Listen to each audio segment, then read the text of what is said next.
Hey friends, so some of you might have noticed that my videos are somewhere different than where we normally live. That's because I am in the desert. I'm in Arizona.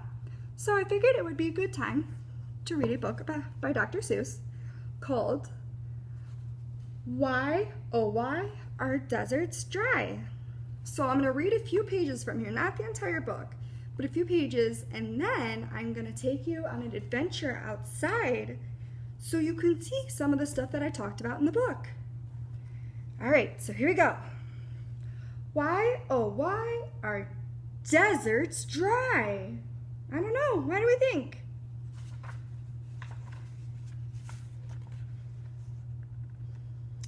I'm the Cat in the Hat, and today is the day that we're off to see the desert. Let's leave right away. You may think that deserts are empty and bare, but you'll be surprised the things we'll find there. Insects and lizards, flowers and snow. Want to see for yourself?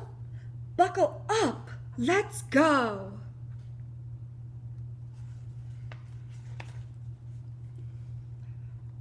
Why are deserts dry? I'll be glad to explain. There are very few clouds above to bring rain. Without clouds, there is nothing to block the sun's light or to hold the heat in so it gets cold at night. The air is so dry, any rain deserts get dries up right away. So they do not stay wet at all. Without water, surviving in the desert is rough. Plants, insects, and animals need to be tough. All living things need to have water, so how do they live where it's dry? I don't know, let's find out. Deserts, plants must find water. Some have ways to store it. Roots spread out to find it or reach deep down for it. Shallow roots of the cactus pull water through them. The cactus then stores it inside of its stem.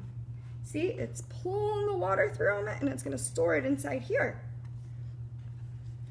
Then there is a tree in the desert that's called the mesquite. Its roots reach for water that's down 40 feet. That's so deep. Look at how far down that is. That's crazy.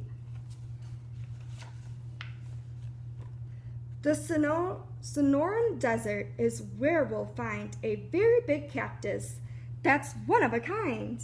It's called the saguaro, and I have been told it can grow to be over 200 years old. A cactus, you see, has deep pleats in its skin, but they will expand when the water flows in. It soaks up the water and then quickly swells. Like a sponge, it stores water in some of its cells. Sharp spines protect it.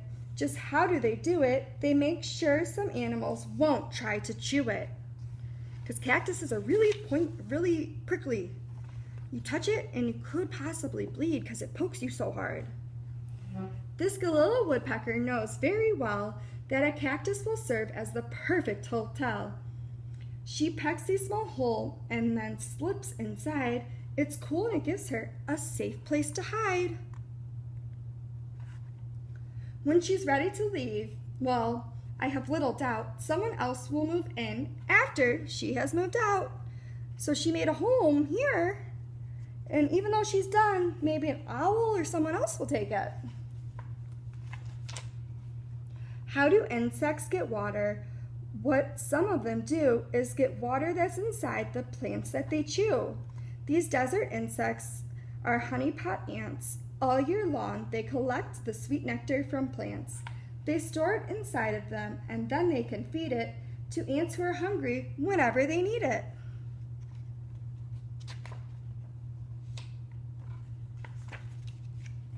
Animals differ in the food that they eat, and they always keep cool in the dry desert heat.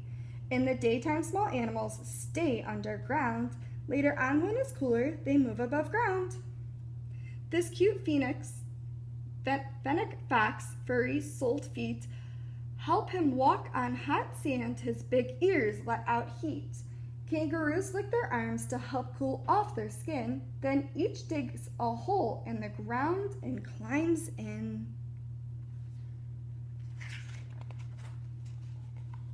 Hawks, eagles, and vultures fly high in the air.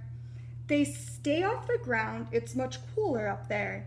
Kangaroo rat never drinks, but she eats lots of seeds. The water inside them is all that she needs. Roadrunners can fly, but they usually run. They catch lizards and snakes in the hot desert sun. The Sahara Desert, geographers say, is almost as big as the whole USA. Here, the crowded sand grouse flies high in the sky, miles and miles to find water, and I'll tell you why. His babies are thirsty and waiting for him, so when he finds water, he quickly flies in. He soaks up his feathers until they are wet.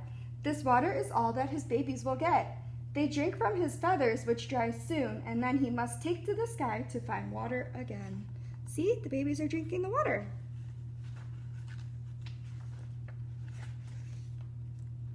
In the Mojave Desert, plants bloom, grow, and die, but they leave seeds behind in the ground, and that's why. When it rains, these seeds burst into flowers so bright, there's a rainbow of color, a beautiful sight. They will not live long, but before it is over, there are lilies, primroses, sunflowers, clovers. Some flowers stay open for only one day. Hummingbirds drink their nectar, and then they fly away.